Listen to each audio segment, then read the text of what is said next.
Bismillahirrahmanirrahim. Assalamualaikum warahmatullahi wabarakatuh. Waalaikumsalam warahmatullahi wabarakatuh. Pagi anak-anak, gimana kabarnya hari ini? Sehat kan? Alhamdulillah, kurang baik. Kabar. Ada yang izin atau Pak Mas hari ini? Ada yang izin Ada dua. yang izin juga? Bima Dwi sama Kalita Kenapa? sakit. Semoga yang sakit segera ya. Amin. Pada pagi hari ini kita akan membahas mengenai sistem organ, transport, dan juga reproduksi pada tumbuhan. Berikutnya ada tujuan pembelajaran. Yang pertama, supaya kalian itu dapat memahami keterkaitan antara struktur organ tumbuhan dan fungsinya dalam menunjang kehidupan. Yang kedua, supaya kalian dapat menganalisis mekanisme transport pada tumbuhan, yaitu melalui jalur apoplas, simplas, osmosis, transpirasi, tekanan air, dan juga daya kapilaritas. Berikutnya, supaya kalian dapat memahami peran sistem organ, transport, reproduksi pada tumbuhan. Dan yang terakhir, supaya kalian dapat menunjukkan sikap ilmiah seperti teliti, jujur, dan juga bertanggung jawab dalam kegiatan diskusi kelompok terkait materi. Masuk pada materi ya. Di sini ada sistem organ pada tumbuhan. Itu terdapat 5 sistem organ pada tumbuhan beserta dengan organ dan fungsinya. Yang pertama ada sistem transport, ada sistem pernapasan, sistem evaporasi, sistem reproduksi, dan juga sistem Gerak. gerak. Yang pertama ada sistem transport, yaitu berfungsi untuk mengedarkan air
menjadi lumut dewasa melalui fase gametofit secara aseksual dan tanpa fertilisasi.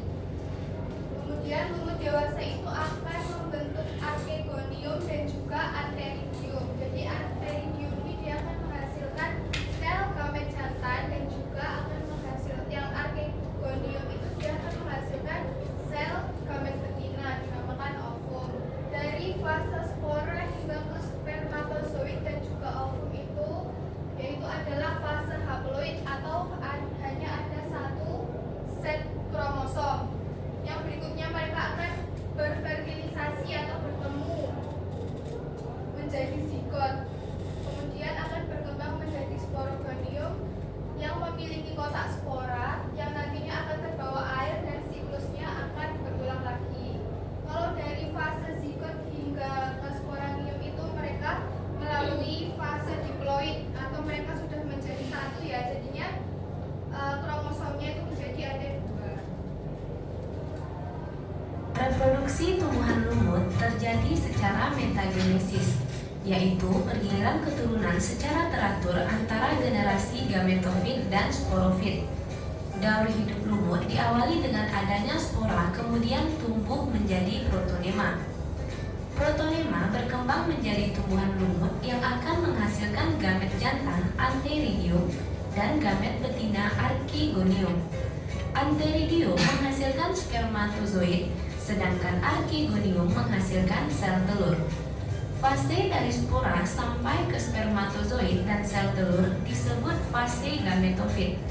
Fase gametofit inilah yang paling dominan dalam siklus hidup lumut. Spermatozoid dan sel telur mengalami fertilisasi menghasilkan zigot. Zigot membelah dan tumbuh menjadi sporanium. Fase dari zigot sampai ke sporanium disebut fase sporofit. Sporanium pecah menghasilkan spora dan siklus kembali berulang. Di empat orang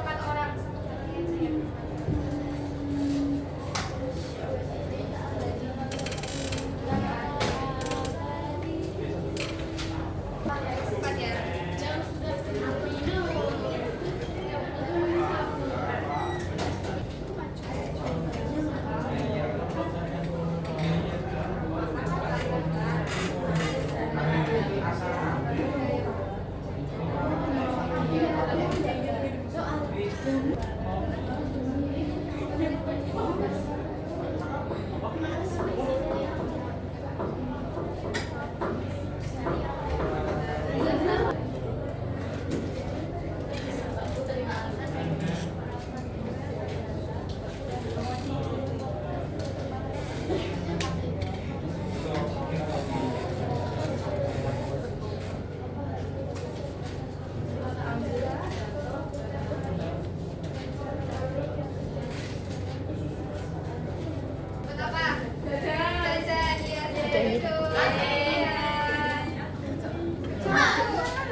Zomi soal. Artinya soal. Tidak. Yes. Bapak jajan lagi.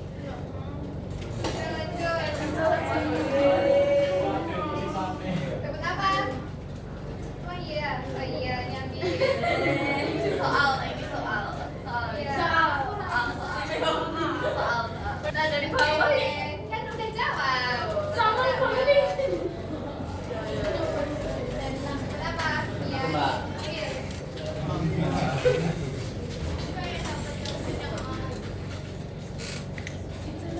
Kenapa? Ih, jajan lagi. Nih. Kasih. Oh, kiri-kiri. Apa ini jajan lagi? Kok gitu? Terima kasih. Ayo lagi kelompok 3 kelompok 4.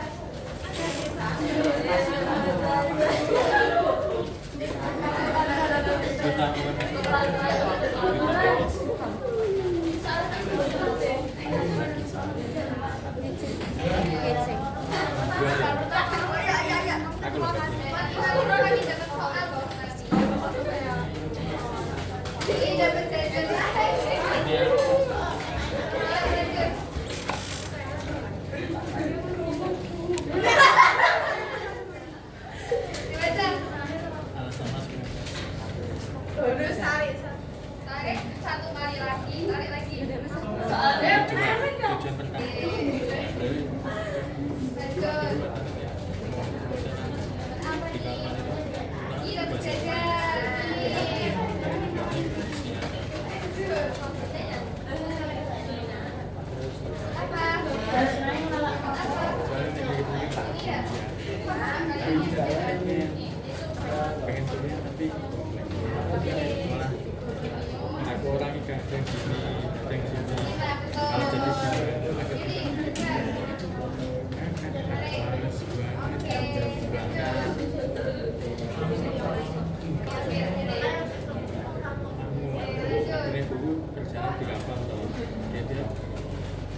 Tika dulu saya. Makasih. Nih, oke. Yang udah boleh duduk, yang udah boleh duduk. Soal. Oke, jangan langsung Mbak, itu doang.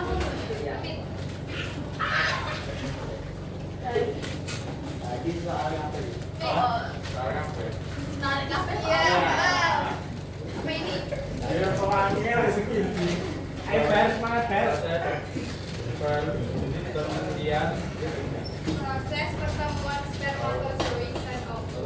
pada mantegenesis tumbuh dan vakum tersebut bohong Apa yo? Berangkat saya semiti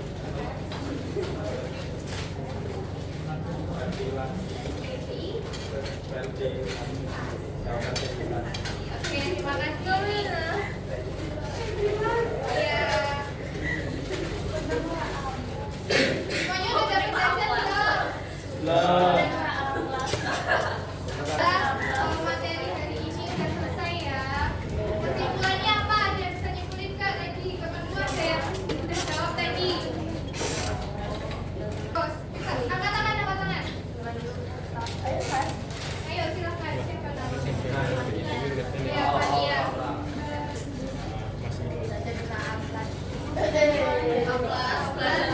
Plus dan A plus. Apa, Fania? Ayo. Iya.